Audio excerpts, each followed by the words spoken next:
The response is circle one goes away. Only jump putts are from outside of circle two. We got another one later that said circle one should be 45 feet, no jump putts inside of 45. Horatio, what are your thoughts on the circle and should it be extended, jump putts, those kinds of things? Do you agree with these? So I will say that both of those came from pro level players so where I could definitely see something like it mattering there. But for us, AMs and rec, you can put the circle at 15 feet if you wanted to. It doesn't matter. People at the pro level are much better at putting.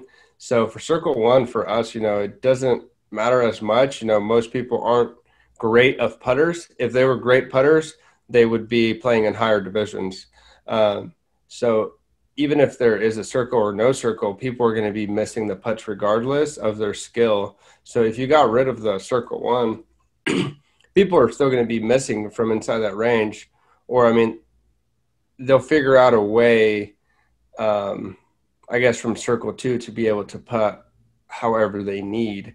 I guess just not being, if someone, because I know some people that don't even step putt or jump putt outside of circle one. Like it can be like up to like 60, 70 feet before they start jump putting.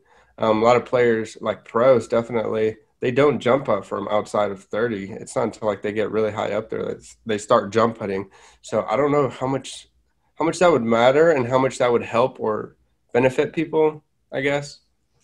My first rebuttal is going to be the likes of Chris Dickerson and James Conrad. I think they're two incredible examples of why step putting slash jump putting is important.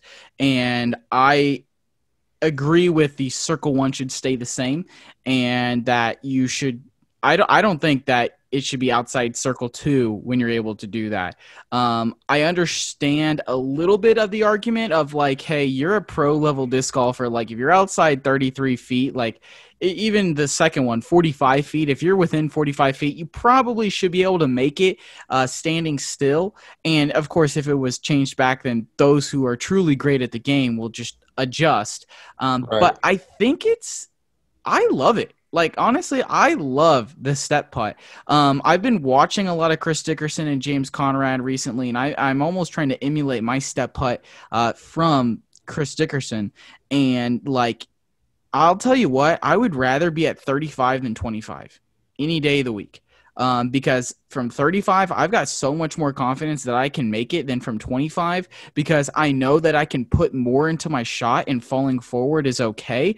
And I'm like, able to just I feel like I'm more of a laser on my putt than I am from 25. I feel like it's something that I can calculate significantly easier from that range. And so for that reason, I would rather, when I'm doing an approach, I want to either be like 15 or in, or I want to be at 35. I don't want to be 20 to 32. I don't like being in that range because I know that's a range where I should make the putt. But if I was just a couple feet back, I know I have a higher likelihood of making the putt.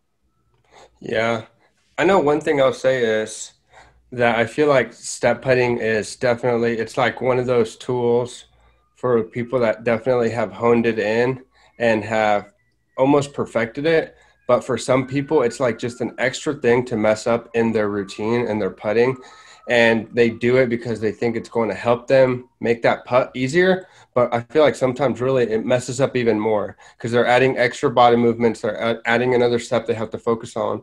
And typically they end up just missing more than they typically would. Because I would say that, Chris Dickerson, he's a step putter, and like you said, James Conrad, and they are great putters. But I feel like at that top level, the best putters in the world, I'm talking like top 5 best putters, they don't step putt. They are straight from the hip. I'm talking like Eagle I would McMahon, say Chris Adam Dickerson's a top 5 Hammes. putter. Get out of Uh, here. Yeah, Chris Dickerson's easily a top 5 putter, in my opinion. I'll give you my top 5 right now. Right now, it's Richard Wysocki, Eagle Richard. McMahon.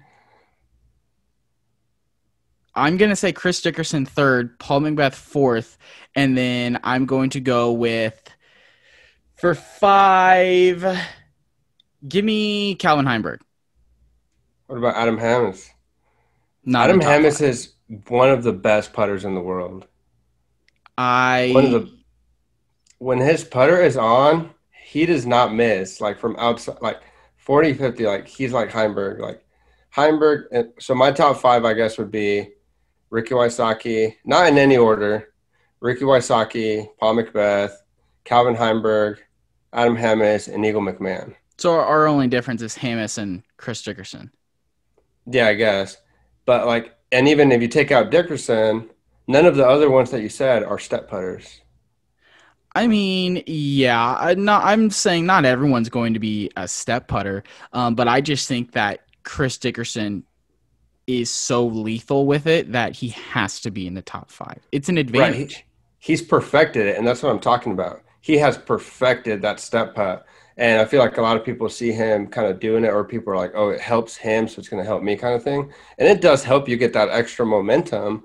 But if you don't perfect it, I feel like it hurts you more than it helps you.